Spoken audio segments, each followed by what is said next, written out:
کہ اب 5 سالوں میں 3 مرتبہ 3 ہمسایوں کے ساتھ ہمارے ملٹری کلیشز ہوئے ہیں.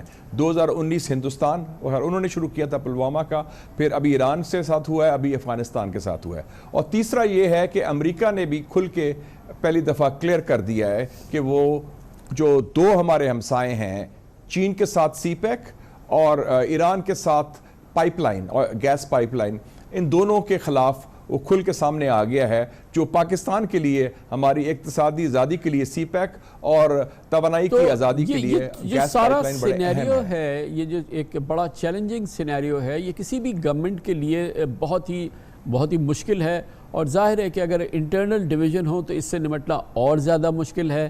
اور اس پوری صورتحال میں اس نئی حکومت کو جس کے پاس بہرحال ویسے تو مینڈیٹ ہے، لیکن اگر الیکشنز کے نتائج اور اس میں دیکھیں تو ظاہر ہے کہ اس پہ سوالات ہیں، اس کو اس چیلنج سے نمٹنے کے لیے کیا کرنا چاہیے؟ بہرحال جو گورنمنٹ ہے، جو چیزیں ہیں ہمارے سامنے ہیں، لیکن پاکستان کو، ہم 25 کروڑ قوم کو ان چیلنجز سے نمٹنا بھی ہے نا. اس کے لیے کیا مناسب حکمت عملی ہو سکتی ہے، اور کیا کوئی اس کا ایک کمپوزٹ سلوشن ہے؟ جی ہے، جی بالکل ہے، کیونکہ these are man made problems. میرے خیال میں 3 سٹیپس بڑے ضروری ہیں. ٹھک ٹھک ٹھک. کور ایشو اس وقت پاکستان کا ہے سیاسی، وہ جو یہ سیاسی چپکلش ہے، پولرائزیشن ہے. اور آج مجھے بڑی خوشی ہوئی فوٹوگرافز دیکھ کے فرنٹ پیج میں کہ رجیم چینج جو 2022 کا ہوا تھا، جب عمران خان کی گورنمنٹ ٹاپل ہوئی تھی، اس کے بعد پہلی دفعہ 4 چیف منسٹرز 3 مختلف جماعتوں کے، P T I, P P P, P M L N کے وزیر اعظم کے ساتھ اکٹھے کھڑے ہیں اسٹریٹجک انویسٹمنٹ فیسیلیٹیشن کونسل کی میٹنگ میں. اور میرے خیال میں وہ جنرل عاصم منیر کی سرپرستی میں ہوا ہے. تو بات کرتے ہیں، ہمارے ساتھ موجود ہیں جناب مشاہد حسین سید، چیئرمین پاکستان چائنا انسٹیٹیوٹ اور پاکستان کے خارجہ ملک کے بہت ہی سینئر سیزنڈ اینالسٹ بھی ہیں. مشاہد صاحب، بہت بہت شکریہ.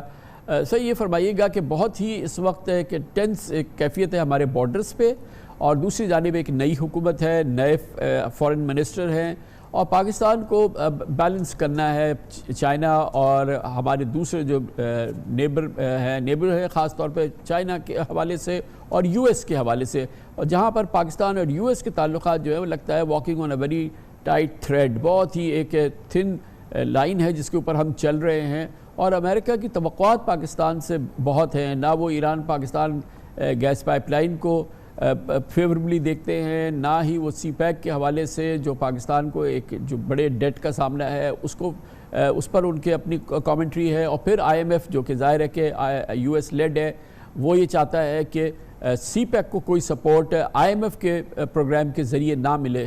تو ہمیں بڑی مشکل صورتحال کا سامنا ہے.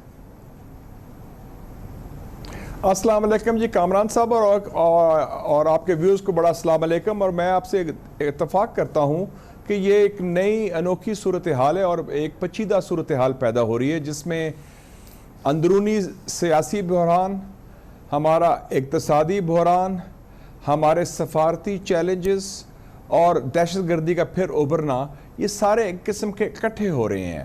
اور خاص طور پہ جو 2 اور 3 نئے فیکٹرز آئے ہیں وہ بڑے اہم ہیں. ایک تو یہ ہے کہ جو پاکستان کی اندرونی جنگ ہے دہشت گردی کے خلاف، چاہے وہ ہو بلوچستان میں بی ایل اے کے حوالے سے، چاہے وہ ہو خیبر پختونخوا میں ٹی ٹی پی کے حوالے سے، اب اس کا تعلق ریجنل جیو پولیٹکس سے بھی ہو گیا ہے کہ یہ مسئلے اب پاکستان خود اکیلے حل نہیں کر سکتا. بلوچستان میں بی ایل اے کے لیے ایران کا تعاون ضروری ہے، ٹی ٹی پی کے حوالے سے خیبر پختونخوا میں افغانستان کا تعاون بھی ضروری ہے، اور جو انڈیا کر رہا ہے وہ علیحدہ ہے. تو اس حوالے سے ایک ریجنل جیو پولیٹکس اور ہماری انٹرنل سیکیورٹی مکس اپ ہو گئی ہے. یہ ایک نیا ایلیمنٹ آیا ہے. اور دوسرا ایلیمنٹ جو نیا ہے وہ ہے ایک what I call the arc of instability، کہ اس وقت پی ٹی آئی گورنمنٹ خیبر پختونخوا میں ہے، جس کے تعلقات وفاقی حکومت سے اور سسٹم سے اچھے نہیں ہیں، یا ان کو دباؤ ڈالا جا رہا ہے. اور میرے خیال میں اگر ان کا مینڈیٹ کا احترام کیا جائے تو حالات بہتر ہوں گے. اور ساتھ ساتھ ٹی ٹی پی ایکٹیو ہو گئی ہے اکراس دا بارڈر، اور پھر افغانستان کے علیحدہ ہمارے تعلقات خراب ہو گئے ہیں کہ اب 5 سالوں میں 3 مرتبہ 3 ہمسایوں کے ساتھ ہمارے ملٹری کلیشز ہوئے ہیں. 2019 ہندوستان انہوں نے شروع کیا تھا پلوامہ کا, پھر ابھی ایران سے ساتھ ہوا ہے, ابھی افغانستان کے ساتھ ہوا ہے. اور تیسرا یہ ہے کہ امریکہ نے بھی کھل کے پہلی دفعہ کلیئر کر دیا ہے کہ وہ جو 2 ہمارے ہمسائے ہیں, چین کے ساتھ سی پیک اور ایران کے ساتھ پائپ لائن اور گیس پائپ لائن, ان دونوں کے خلاف وہ کھل کے سامنے آ گیا ہے, جو پاکستان کے لیے ہماری اقتصادی آزادی کے لیے سی پیک اور توانائی کی آزادی کے لیے گیس پائپ لائن بڑے سینیریو ہے. یہ جو ایک بڑا چیلنجنگ سینیریو ہے, یہ کسی بھی گورنمنٹ کے لیے بہت ہی مشکل ہے, اور ظاہر ہے کہ اگر انٹرنل ڈویژن ہو تو اس سے نمٹنا اور زیادہ مشکل ہے. اور اس پوری صورتحال میں اس نئی حکومت کو جس کے پاس بہرحال ویسے تو مینڈیٹ ہے, لیکن اگر الیکشنز کے نتائج اور اس میں دیکھیں تو ظاہر ہے کہ اس پہ سوالات ہیں, اس کو اس چیلنج سے نمٹنے کے لیے کیا کرنا چاہیے؟ بہرحال جو گورنمنٹ ہے, جو چیزیں ہیں ہمارے سامنے ہیں, لیکن پاکستان کو, ہم 25 کروڑ قوم کو ان چیلنجز سے نمٹنا بھی ہے نا. اس کے لیے کیا مناسب حکمت عملی ہو سکتی ہے, اور کیا کوئی اس کا ایک کمپوزٹ سلوشن ہے؟ جی ہے, جی بالکل ہے, کیونکہ these are man made problems. میرے خیال میں 3 سٹیپس بڑے ضروری ہیں. ٹھک ٹھک ٹھک. کور ایشو اس وقت پاکستان کا ہے سیاسی, وہ جو یہ سیاسی چپکلش ہے, پولرائزیشن ہے. اور آج مجھے بڑی خوشی ہوئی فوٹوگرافز دیکھ کے فرنٹ پیج میں کہ رجیم چینج جو 2022 کا ہوا تھا, جب عمران خان کی گورنمنٹ ٹاپل ہوئی تھی, اس کے بعد پہلی دفعہ 4 چیف منسٹرز 3 مختلف جماعتوں کے, P T I, P P P, P M L N کے وزیر اعظم کے ساتھ اکٹھے کھڑے ہیں اسٹریٹجک انویسٹمنٹ فیسیلیٹیشن کونسل کی میٹنگ میں. اور میرے خیال میں وہ جنرل عاصم منیر کی سرپرستی میں ہوا ہے, تو اچھا ہے کہ خاکی امبریلا میں سب نے ان کو اکٹھا کر دیا. یہ ایک پازیٹیو سائن ہے, اور جو میری اطلاعات ہیں کہ سب نے کہا کہ ہم سپورٹ کریں گے اکنامک ریوائیول کو, ہم اکٹھے مل کے چلیں گے, اور ایسا ہی. تو پہلا سٹیپ یہ ہے. اور اس کے ساتھ ساتھ جو خیبر پختونخوا میں پی ٹی آئی حکومت کا مینڈیٹ ہے, اس کا احترام کیا جائے, ان کو ڈی سٹیبلائز نہ کیا جائے, ان کی سیٹوں کو بھی دے دیا جائے جو خواتین کی سیٹ ہیں, اور ان کو ساتھ چلائیں, اور جو سیاسی قیدی بھی ہیں ان کے جن کے خلاف کی سیریس کیسز ہیں ان کو رہا کیا جائے. That's number 1. نمبر 2 ہے اکنامکس. اکنامکس میں دیکھیں جی کامران صاحب, ابھی تو ہمیں آئی ایم ایف دے رہا ہے ریسیپی, اور آج پرائم منسٹر نے یہ بھی اعلان کر دیا ہے کہ اگر ایک اور آئی ایم ایف پیکج نہیں آئے گا, یہ نہیں کہ 24 دفعہ ہم آئی ایم ایف جائیں گے اب, تو اس کے بغیر ہمارا گزارا نہیں. تو لیکن ہم خود بھی تو کچھ مشکل فیصلے کریں نا جی. ہمیں تو جو آئی ایم ایف کہتی ہے ہم کر رہے ہیں, لیکن what are we doing ourselves? کیا ٹیکس نیٹ براڈن ہو رہا ہے؟ کیا ایگریکلچر کو ٹیکس کر رہے ہیں؟ آپ جو مراد دیتے ہیں ایم این ایس کو 1 ارب روپے, آپ پچھلے 1 ٹریلین دیا آپ نے ڈیولپمنٹ فنڈز میں, وہ بند کریں. آپ پرائیویٹائزیشن کریں جو چیزوں کی ہے, جو لائن لاسز ہیں, جو روز 3 ارب کی بجلی چوری روز ہوتی ہے, وہ خاتمہ کریں. جو مشکل فیصلے ہم نے کرنے ہیں وہ تو کریں نا. میں نے بتایا تھا, چیئرمین نادرا نے مجھے کہا تھا کہ 4.1 ملین پاکستانیز ہیں جن کے پاس پاسپورٹ ہے, گاڑیاں ہیں, گھر ہے, ٹریول کرتے ہیں, وہ ٹیکس پیئرز نہیں ہیں. ان کو فلیٹ ٹیکس لگا جائے 1 لاکھ کا, تو 4.1 ٹریلین ڈالر تو راتوں رات آپ کا آ جائے گا. تو یہ فیصلے ہم ابھی کرنے سے قاصر ہیں, جو مخصوص مفادات ادھر آگے ہیں. اور تیسرا ہے regional reset. We need calm in a region. جو بھی نیبرز ہیں, 4 نیبر, چین, ہندوستان, افغانستان اور ایران, ریجنل ریسیٹ کی ضرورت ہے. ہم جیو اکنامکس کی طرف جائیں, سی پیک میں شامل کریں افغانستان کو, تاپی جو ہے Turkmenistan, Afghanistan, Pakistan, India pipeline, اس میں انڈیا کو بھی جو ایکٹیولی انگیج کریں, اور انڈیا کے ساتھ ہمارا میں کہتا ہوں 3 لو ہینگنگ فروٹ ہے, 3 C's, cricket, commerce and culture, اس کو آگے لے کے چلیں مودی کے الیکشن کے بعد. اور ایران کے ساتھ میرے خیال میں پائپ لائن ناگزیر ہے.